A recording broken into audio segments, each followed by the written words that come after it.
My name is Mrs. Huma Siddiqui. I am PGT English in Kendriya Vidyalaya, Raisen. Today we are going to deal with the third chapter of class 12, Journey to the End of the Earth, written by Tishani Joshi.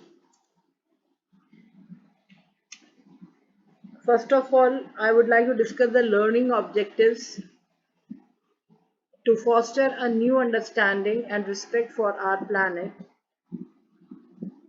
Dear children, you are the future generation of policymakers. A life changing experience at an age when you are ready to absorb, learn, and most importantly, act is discussed in this chapter. You begin to realize that the threat of global warming is very real. Now, something about the author. Tishani Doshi, she was born in 1975, is an Indian poet, journalist, dancer. She has published 6 books of poetry and fiction. Her essays, poems, and short stories have been widely appreciated. Tishani's debut novel, The Pleasure Seekers, was shortlisted for the Hindu Literary Prize. Her passion for dance made her lead dancer in the Chandralekha troupe, and she toured many countries performing on stages. She had traveled a lot, and her most exciting travels include travel to Antarctica, Ethiopia, Bhutan, Mexico, Tanzania, and Italy. She currently contributes to an interview series for the Hindu and Open magazine.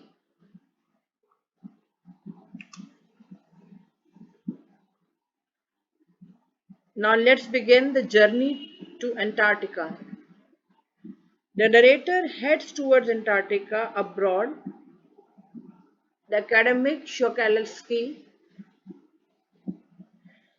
a Russian research vessel with a group of high school students.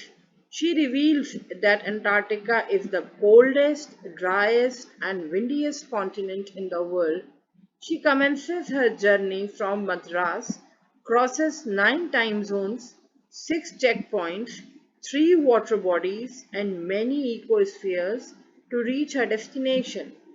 Traveling over 100 hours, she feels relief and wonders about the isolation of the continent and a historic time when India and Antarctica were a part of the same landmass, that is Gondwana.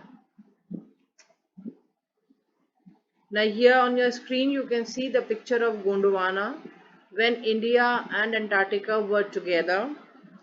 The narrator takes the reader back to 650 million years. At that time, Antarctica was a part of giant amalgamated southern supercontinent called Gondwana. At that time, humans had not arrived. The climate was warm and there was a huge variety of flora and fauna. For around 500 million years, Gondwana existed. Eventually, the landmass broke up and was forced to separate into countries. This shaped our present globe.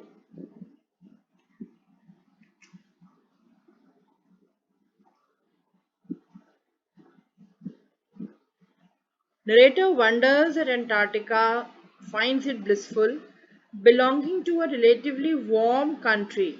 The narrator is shocked to be in a place where 90% of Earth's total ice volumes are stored.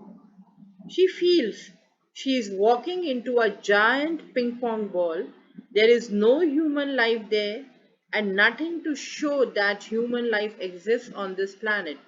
She is surrounded by midgets, mites, blue whales, and limitless expanse of huge icebergs. The surreal 24-hour summer lights and airy silence that is interrupted only by the breaking of an iceberg is mind-blowing. Then she discusses about the human impact on the environment.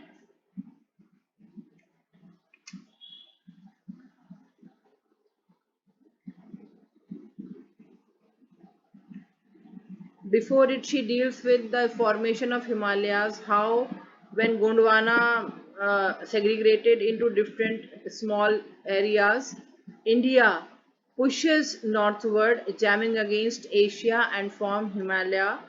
And this is the Teats River, which is being shown on the screen, which now is a frozen form and has taken the form in the shape of modern Himalayas.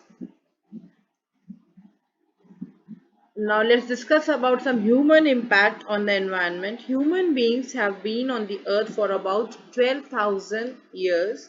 In this short span of time, we have changed the face of our environment for worse. We have dominated the earth by establishing cities and megacities. This has led to encroachment of mother nature. We are limiting resources on the planet for other creatures. Population has added to our woes. The average global temperature is rising and the blanket of carbon dioxide around the world is increasing.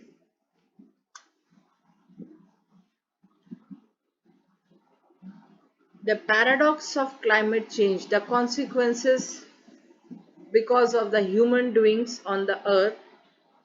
There are many unanswered questions about climate change and narrator is alarmed by them. In this debate, Antarctica has a major role to play. This is because, as compared to other places, it remains relatively pristine and contains half million years old carbon records trapped in its layers of ice. The Earth's past, present, and future lies hidden in Antarctica, and that's why the writer she has risen certain questions like: will the West Antarctic ice sheet melt entirely? Will the Gulf Stream ocean current be disrupted? Will it be the end of the world as we know it? We all know in all the mythologies there is the mention of pralay. And what is pralay? When there will be increase in water level. So will it be the end of the world as we know it because of global warming? The ice is melting, which results in increase of water level. And then because of over consumption of carbon dioxide and ozone depletion is happening. Now she deals with the program Students on Ice. This program aims at studying the ecological process in Antarctica. The narrator works on this project on board academic Sholesky. It takes school students on the trip of Antarctica. The visit aims at generating a new awareness and respect for our planet in young, impressionable mind. The program has been in operation for 6 years and is headed by a Canadian Geoff Green. Earlier, he had taken the celebrities to Antarctica, but later he shifted it to school students, thinking that the young mind could learn and act better about the potential hazards regarding the environment which our Earth faces. So, the program was a success because children could see with their own eyes the collapsing ice shelf and retreating glaciers. They realized that the threat of global warming was real. So, the lessons to be learned by this trip is: the greatest lesson to be learned is little changes in the environment can have big repercussion. The microscopic phytoplankton are nourishment for marine animals and birds in the region. Any more depletion in the ozone layer will affect the activities of these grasses. This will in turn affect the lives of others in this region and the global carbon cycle. The phytoplankton leads us to conclude that if we take care of small things, the big things can be saved.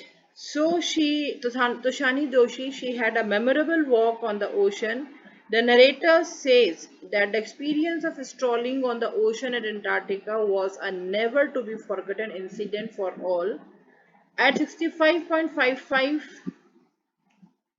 degrees south of equator, the narrator and the students were told to get down. They put on Gore-Tex ice shoes and sunglasses.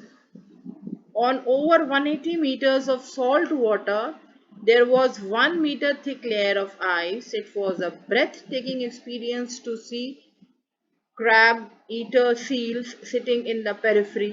It was truly a memorable experience for all.